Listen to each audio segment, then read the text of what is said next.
Hey everyone, and welcome. So, if you're learning Italian, you've probably hit that wall where some phrases just don't translate, right? Well, today we are going to solve one of the biggest puzzles for English speakers, all through the story of un bravo ragazzo, a good boy. Let's see how his little story completely unlocks a huge part of the Italian language. So, here's our game plan. First, we'll tackle a super common question that trips up a ton of learners.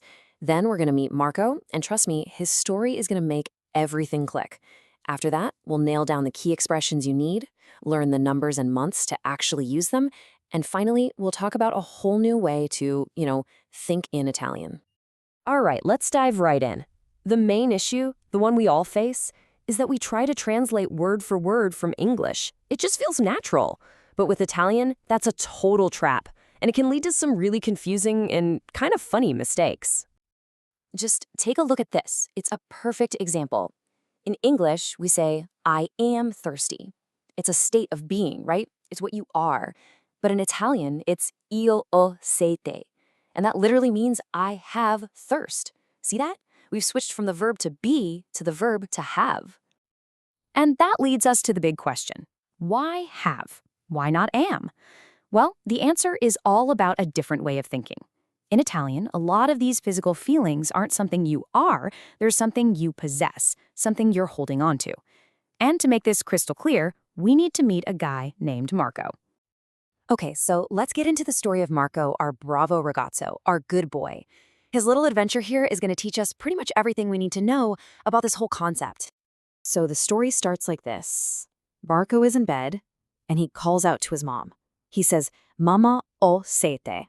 Now, notice, he doesn't say sono sete, he says ho sete, I have thirst. A little while later, another call from the bedroom. Mama, ho fame. Again, he's not saying he is hunger, he's saying he has hunger. You starting to see the pattern here? The requests just keep on coming. Now, he's feeling a little chilly, so he calls out, Mamma ho freddo. He has cold. It's the exact same structure, just for a different physical feeling. Now he's getting tired, so what do you think he's going to say?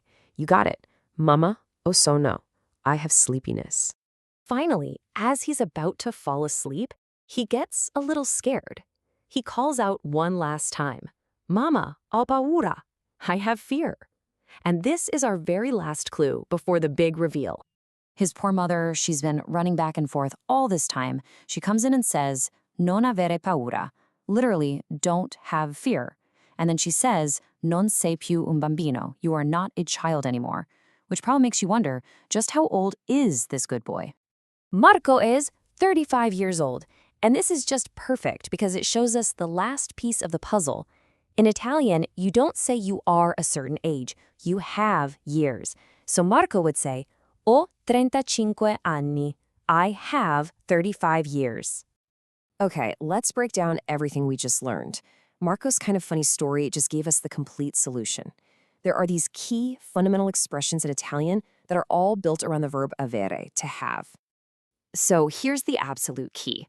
When you use avere for these phrases, you're describing a condition you possess at that moment. Just think of thirst, hunger, cold, and even your age as things you're sort of holding on to. And here they are, all laid out for you. These are the core expressions from Marco's story. Ho sete, ho fame, ho freddo, ho sonno, ho paura, and talking about your age with ho anni. If you can master these, you've honestly mastered a huge concept in Italian.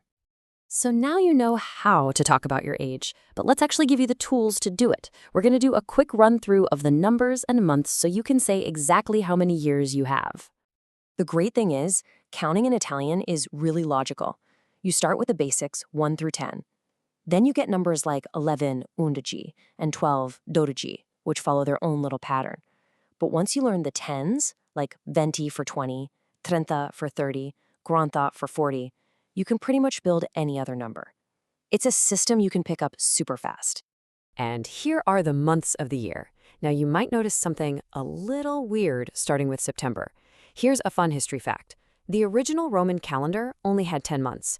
That's why Settembre, Ottobre, Novembre, and Dicembre actually have the Italian roots for 7, 8, 9, and 10 in them.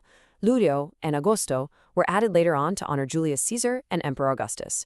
Pretty cool, right? Okay, let's bring this all home.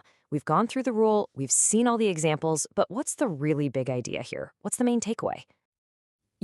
This quote from the source material just says it perfectly. The real breakthrough moment when you're learning a language is when you can stop translating everything in your head. The goal is to just start using the logic of the new language itself. And that's really the heart of it. When you learn to say ho fame, you aren't just swapping one word for another. You are learning a completely new, totally Italian way to express your own existence. It's a massive shift in perspective. Getting this concept down really brings you one huge step closer to thinking like a native Italian speaker. So now that you've got this under your belt, what's the next Italian phrase you're feeling ready to master? Thanks so much for joining me today.